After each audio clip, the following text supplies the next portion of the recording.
Tingnan nyo po yung pera na iyan, paper bills. Kung titingnan nyo, parang gaya nito, 1 peso.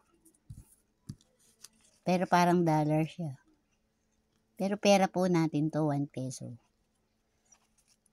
Ito po nung panahon ng Amerikano. Ito ang pera natin, piso. Tapos ito naman po, 10 peso. Pero parang yen.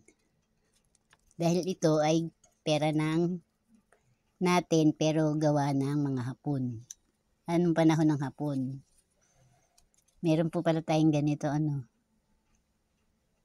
10 peso Japanese government. Yan.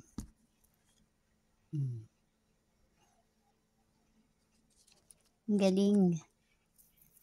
Meron pala tayong perang dollar at saka yen. Matatanda pa sa akin to Kayo po ba? Inabot nyo pa po ba itong pera na to?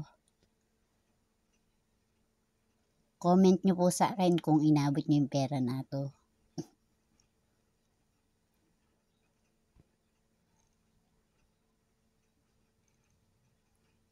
Paki-like.